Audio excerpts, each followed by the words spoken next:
So welcome back. നമ്മൾ ഇന്നലെ ചെയ്ത യൂസ്ഡ് വെഹിക്കിൾസിൻ്റെ ഒരു വീഡിയോ ഉണ്ടായിരുന്നു. അപ്പോൾ അതിൻ്റെ ഒരു സെക്കൻഡ് പാർട്ടാണ് നമ്മൾ ഇന്ന് ചെയ്യാൻ ഉദ്ദേശിക്കുന്നത്.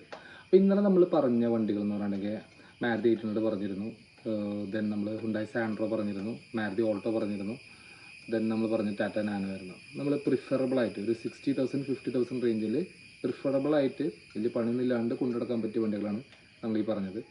ഇനി നമ്മൾ ഉദ്ദേശിക്കുന്നത് ഇപ്പോൾ നമ്മളൊരു 60,000 മാർക്കറ്റ് പ്ലേസിൽ നമുക്ക് ഒരുപാട് സെർച്ച് ഓപ്ഷൻസ് ഉണ്ട്, അല്ലെങ്കിൽ നമ്മൾ OLX-ലാണെങ്കിൽ സെർച്ച് ഓപ്ഷൻസ് ഉണ്ട്. അപ്പോൾ അങ്ങനെ നോക്കുമ്പോൾ ഒരു 60,000 താഴെ അല്ലെങ്കിൽ 50,000 റേഞ്ചിൽ നമുക്ക് കിട്ടാവുന്ന വണ്ടികൾ മാർക്കറ്റ് പ്ലേസിൽ ലിസ്റ്റ് ചെയ്ത് കിട്ടാവുന്ന ഒരുപാട് വണ്ടികളുണ്ട്.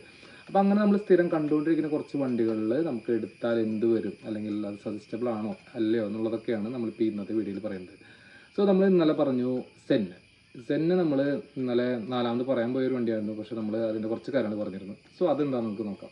ഇപ്പോൾ സെന്ന് നിങ്ങൾ നോക്കുകയാണെന്നുണ്ടെങ്കിൽ സെന്ന് എടുക്കാൻ പറ്റുന്നൊരു വണ്ടിയാണ്. പക്ഷേ സെന്ന് ഞാൻ ഡെയിലി പർപ്പസിന് വേണ്ടി അല്ലെങ്കിൽ വീട്ടിൽ ആദ്യ കാർ എന്നുള്ള രീതിയിൽ കാർ എടുക്കുന്നവരടുത്ത് ഞാൻ സെന്ന് സജസ്റ്റ് ചെയ്യാറില്ല. കാരണം സെന്ന് അതിൻ്റേതായ ഒരു പർപ്പസിന് വേണ്ടി എടുക്കണം. ഇപ്പോൾ നമ്മളൊരു പെർഫോമൻസ് ഓറിയൻറ്റഡ് ആയിട്ടുള്ളൊരു ഇത്, അല്ലെങ്കിൽ കുറച്ച് പവറുള്ള വണ്ടി വേണം, വീട്ടിലൊരു സെക്കൻഡറി കാർ വേണം, സെന്നിനോട് ഭയങ്കര ഇഷ്ടമുണ്ട്, അങ്ങനെയുള്ളവർക്ക് സെന്ന് എടുക്കാം. സെന്ന് 2 മോഡൽ അവൈലബിൾ ആയിട്ടുള്ളത്. കാർബറേറ്റർ മോഡൽ വരുന്നുണ്ട്, MPFI മോഡൽ വരുന്നുണ്ട്. സോ സെന്ന് എടുക്കുകയാണെന്നുണ്ടെങ്കിൽ എല്ലാവരും ചോദിക്കും MPFI സെൻ ഉണ്ട് കേട്ടോ, MPFI സെൻ ഉണ്ട് കേട്ടാന്നുണ്ട്. സെൻ എടുക്കുകയാണെങ്കിൽ നമ്മൾ ഏറ്റവും കൂടുതൽ പ്രിഫർ ചെയ്യുന്നത് MPFI സെന്നാണ്. കാരണം അതിൻ്റേതായ കുറച്ച് പോയിൻറ്റ്സ് അതിനുണ്ട്. കാരണം അറൗണ്ട് ഒരു 13-14 കിലോമീറ്റർ മൈലേജ് കിട്ടും, പവർ കൂടുതലാണ്, പവർ ഡ്രോപ്പ് കുറവാണ്. കാർബറേറ്റർ ആകുമ്പോൾ അതിൻ്റേതായ പവർ ഡ്രോപ്പ് വണ്ടിക്കുണ്ട്. അപ്പോൾ നമ്മൾ വിത്ത് AC-ലൊക്കെ പോകുമ്പോൾ വണ്ടിക്ക് നല്ലൊരു പതുങ്ങൽ കാർബറേറ്ററിന് ഫീൽ ചെയ്യാറുണ്ട്. അതുപോലെ ഹില്ലി ഏരിയാസിലൊക്കെ പോകുമ്പോൾ വണ്ടി നല്ലോണം പതുങ്ങും. പെർഫോമൻസ് കുറവാണ്, മൈലേജ് വളരെ കുറവാണ്, 11, 12, 10 ഇതൊക്കെയാണ് നമുക്ക് കാർബറേറ്റർ സെന്നിന് കിട്ടുന്ന മൈലേജ്. സോ സെന്ന് നോക്കുമ്പോൾ നിങ്ങൾ ആക്സിഡൻ്റ് ഇല്ലാത്തത്, അധികം ഓണർഷിപ്പ് ആവാത്തത് കിട്ടാൻ പാടാണ്. എന്നാലും അങ്ങനെ AC എല്ലാം വർക്കിംഗ് ആയിരിക്കണം. സെന്നിൻ്റെ പാർട്സ് കമ്പാരിറ്റീവ്ലി 800 വെച്ച് നോക്കുമ്പോൾ കോസ്റ്റ് കൂടുതലാണ്. സെന്ന് അതുകൊണ്ട് തന്നെ മെയിൻറ്റെയിൻ ചെയ്യാൻ പാടാണോ എന്ന് ചോദിച്ചാൽ ഞാൻ പാടാണെന്ന് പറയില്ല, എന്നാലും മെയിൻറ്റെയിൻ ചെയ്ത് കൊണ്ടുനടക്കേണ്ടി വരും. സോ അതാണ് സെന്ന്. നമ്മൾ സെന്നിൻ്റെ കാര്യങ്ങൾ നമ്മൾ ഇതാണ് ഉദ്ദേശിക്കുന്നത്. നെക്സ്റ്റ് നമ്മൾ പറഞ്ഞിരുന്നത് ടാറ്റ ഇൻഡിക്ക നമുക്കൊരു 25,000 രൂപ തൊട്ട് വണ്ടി കിട്ടാനുണ്ട്. ഒരു ടാറ്റ ഇൻഡിക്ക സ്ക്രാപ്പ് വാല്യൂയിൽ നമ്മൾ കൊടുത്തു കഴിഞ്ഞാൽ നമുക്ക് 25,000 രൂപ കിട്ടും. സോ റണ്ണിങ് കണ്ടീഷൻ വണ്ടികൾ നമുക്ക് കിട്ടാനുണ്ട്, പക്ഷേ പേപ്പർ തീരാറായ വണ്ടികളായിരിക്കും ഒരുവിധം കിട്ടാനുണ്ടാവുക. ടാറ്റ ഇൻഡിക്ക വാങ്ങുന്ന ആൾക്കാർ ഒരു നേച്ചർ പറഞ്ഞു തരാൻ അത്യാവശ്യം ഓടണം, അത് മാത്രമാണ് അവരുടെ ഉദ്ദേശം ഉണ്ടാവുള്ളൂ. ടാറ്റ ഇൻഡിക്ക എടുക്കുന്ന ആൾക്കാരൊന്നും വലിയ കാര്യമായിട്ട് ആ വണ്ടി പണിയില്ല, അതിങ്ങനെ ഓടണത്തോളം ഓട്ടെ എന്ന് പറഞ്ഞ് കൊണ്ടു നടക്കുകയുള്ളൂ. അത് മാക്സിമം ഓടി അതിൻ്റെ ഒരു നമ്മൾ പറയില്ലേ ഒരു പരിപ്പത്താറാകുമ്പോഴേക്കും ആ വണ്ടീനെ കൊടുത്ത് ഒഴിവാക്കുക, അല്ലെങ്കിൽ സ്ക്രാപ്പ് ചെയ്ത് കളയുക ചെയ്യുന്നത്. ഇപ്പോൾ കാണുന്ന ടാറ്റ ഇൻഡിക്കകൾ ഒരുവിധം അങ്ങനത്തെ വണ്ടികളാണ്. സോ നിങ്ങളൊരു വണ്ടി നോക്കുന്നുണ്ടെങ്കിൽ നല്ല വണ്ടി മാത്രം നോക്കിയെടുക്കുക. സ്ക്രാപ്പ് അവസ്ഥയിൽ പോയൊരു വണ്ടി നിങ്ങൾക്ക് വേണമെങ്കിൽ ഒരു ഓടിച്ചു പിടിക്കാൻ എടുത്താൽ പോലും ചിലപ്പോൾ വഴി കിടക്കേണ്ട അവസ്ഥ ഉണ്ടാവും. അപ്പോൾ നമ്മൾ ഓടിച്ചു പിടിക്കാൻ ഒരു വണ്ടി എടുക്കുന്ന ആൾക്കാണെങ്കിലും ഓടിച്ചു പിടിക്കാൻ വേണ്ടി വണ്ടി എടുത്തതിന് ശേഷം പിന്നത്തെ ദിവസം ഒരു വർക്ക്ഷോപ്പിൽ കൊണ്ടുവന്നൊരു അവസ്ഥ വരരുതല്ലോ. അതുകൊണ്ട് മാത്രമാണ് ടാറ്റ ഇൻഡിക്ക ഞാൻ അധികം ഏറ്റവും ലോ ബഡ്ജറ്റ് ഇൻഡിക്കകൾ എടുക്കരുതെന്ന് പറയുന്നത്. പക്ഷേ നിങ്ങൾക്ക് എടുക്കാം ഇത്തിരി നല്ല വണ്ടികൾ, ഇൻഡിഗോ എടുക്കാം നല്ല വണ്ടികൾ. ഇൻഡിക്ക ആണെങ്കിൽ ഒരു 70-80 റേഞ്ചിലൊക്കെ നല്ല വണ്ടികൾ കിട്ടാനുണ്ട്, ഒരു 2009. പക്ഷേ 2009 CR4 എടുക്കരുതെന്ന് ഞാൻ പറയുള്ളൂ. എപ്പോഴും ടാറ്റ ഇൻഡിക്ക എടുക്കുമ്പോൾ 2004 to 2006 മോഡലുണ്ട്, അത് അധികം പ്രിഫർ ചെയ്യുന്നില്ല, ടർബോ വരുന്നൊരു മോഡലാണ്. അതല്ലാതെ വരുന്ന ടാറ്റ ഇൻഡിക്കകൾ ഒരു 2007, 8, 9 മോഡലൊക്കെ ആണെന്നുണ്ടെങ്കിൽ CR4 അല്ലാത്ത ഡൈക്കോർ എഞ്ചിൻ വരാത്ത ടാറ്റ ഇൻഡിക്കകൾ, അധികം ഓട്ടോ ഇല്ലാത്ത വണ്ടി നല്ലതാണ്, നിങ്ങൾ ഇൻസ്പെക്ട് ചെയ്ത് നോക്കുക. അങ്ങനെ നല്ല വണ്ടിയാണെങ്കിൽ എടുക്കാം. 20, 18, 17 ആ റേഞ്ച് മൈലേജ് കിട്ടും ഈ വണ്ടിക്ക്. പവർ ഒന്നും പ്രതീക്ഷിക്കരുത്, വലിയ കാര്യമായിട്ട് പവർ ഇല്ല വണ്ടിക്ക്. ഒരു ഓൾട്ടോ പെട്രോൾ നമ്മൾ വിത്തൗട്ട് AC-യിൽ കൊണ്ടുനടക്കുന്ന പവർ പോലും നമുക്ക് ടാറ്റ ഇൻഡിക്കയ്ക്ക് കിട്ടില്ല. ഇനീഷ്യൽ പിക്കപ്പുകൾ കിട്ടില്ല. ഹൈ എൻഡിൽ സ്പീഡ് ഉണ്ടാവും, പക്ഷേ ഇനീഷ്യൽ നമുക്ക് കയറാൻ ഭയങ്കര ബുദ്ധിമുട്ടായിരിക്കും. അപ്പോൾ ടാറ്റ ഇൻഡിക്കയുടെ കാര്യങ്ങൾ ഇതൊക്കെയാണ് വരുന്നത്.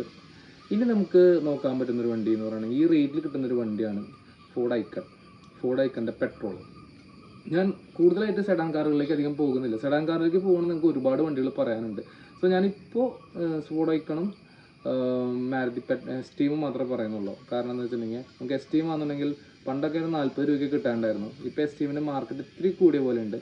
പക്ഷേ എസ്റ്റീം നിങ്ങൾ നോക്കുന്നുണ്ടെങ്കിൽ മാക്സിമം MPFI 2005, 2006, 2004 ആ മോഡൽ വണ്ടി എടുക്കാൻ ഞാൻ പറയുള്ളൂ. കാരണം ആ വണ്ടി ഷേപ്പ് മാറിയിട്ട് വരുന്ന വണ്ടിയാണ്, അതാണ് കുറച്ചും കൂടി ലുക്ക് ഉള്ളതുള്ളൂ. പിന്നെ അതിൽ വരുന്നത് 1.3 ലിറ്റർ MPFI എഞ്ചിനാണ് വരുന്നത്. പഴയ എസ്റ്റീമുകൾ 96 മോഡൽ എസ്റ്റീമൊക്കെ നിങ്ങൾ നോക്കുകയാണെന്നുണ്ടെങ്കിൽ അതിൽ വരുന്നത് 1000 cc എഞ്ചിനാണ്. മൈലേജ് ഭയങ്കര ഡ്രോപ്പാണ്, പവർ ഭയങ്കര ഡ്രോപ്പാണ്, നമ്മൾ ഉദ്ദേശിച്ച ഒരു പെർഫോമൻസ് എസ്റ്റീമിന് കിട്ടിയെന്ന് വരില്ല. സോ ഇതൊക്കെ നമ്മൾ ഉദ്ദേശിക്കുന്നത് പെർഫോമൻസ് ഓറിയൻറ്റഡ് കാറുകൾ എന്ന് പറഞ്ഞിട്ടുള്ളൊരു കാറ്റഗറിയിലേക്ക് നോക്കുമ്പോഴാണ് കേട്ടോ. ഇനി നമുക്ക് എടുക്കാൻ പറ്റിയൊരു മറ്റൊരു വണ്ടിയാണ് സ്പാർക്ക്. എടുക്കാൻ പറ്റിയതെന്ന് ഞാൻ പറയുന്നില്ല, എന്നാലും നോക്കി എടുക്കുകയാണെങ്കിൽ നല്ലൊരു വണ്ടിയാണ് സ്പാർക്ക്. 2009 മുതലുള്ള സ്പാർക്കൊക്കെ നമുക്കൊരു 55 രൂപയ്ക്ക് കിട്ടാനുണ്ട്. സ്പാർക്ക് എടുക്കുമ്പോൾ നല്ല വണ്ടിയാണ്, കോമ്പാക്റ്റ് ആണ്, അത്യാവശ്യം ഹൈറ്റ് ഉണ്ട്, 4 പേർക്ക് സുഖമായിട്ടിരിക്കാം, AC ഒക്കെ ഉള്ള വണ്ടി, പവർ സ്റ്റിയറിംഗ് ഉള്ള വണ്ടി, നല്ല വണ്ടികൾ കിട്ടാനുണ്ട് മാർക്കറ്റിൽ. പക്ഷേ നിങ്ങൾ എടുക്കുമ്പോൾ സ്പാർക്കിന് കംപ്ലൈൻറ്റുകൾ വരുന്ന വണ്ടിയാണ്. പൊതുവായിട്ട് വരുന്ന കുറച്ച് കംപ്ലൈൻറ്റ്, പെട്രോൾ കാറാണെങ്കിൽ പോലും സ്ഥിരമായിട്ട് വരുന്ന കുറച്ച് കംപ്ലൈൻറ്റ് ഉണ്ട്. ത്രോട്ടിൽ ബോഡി ഒരു പ്രശ്നമാണ് സ്പാർക്കിന്. നമ്മൾ ജസ്റ്റ് വണ്ടി സ്റ്റാർട്ട് ചെയ്ത് വെറുതെ അഴിലിട്ടുണ്ടെങ്കിൽ തന്നെ RPM കയറി ഇറങ്ങി നിൽക്കും. അങ്ങനത്തെ ഇഷ്യൂ ഉള്ള വണ്ടികൾക്ക് ത്രോട്ടിൽ ബോഡി മാറ്റേണ്ടി വരും. അതിനൊക്കെ ഇത്തിരി കോസ്റ്റ് കൂടുതലാണ്. അപ്പോൾ സ്പാർക്ക് നിങ്ങൾ എടുക്കണമെങ്കിൽ നോക്കിയിട്ട് തന്നെ എടുക്കാം. നോക്കി എടുക്കുന്ന നല്ല വണ്ടി കിട്ടുകയാണെങ്കിൽ നല്ല വണ്ടിയാണ് സ്പാർക്ക്.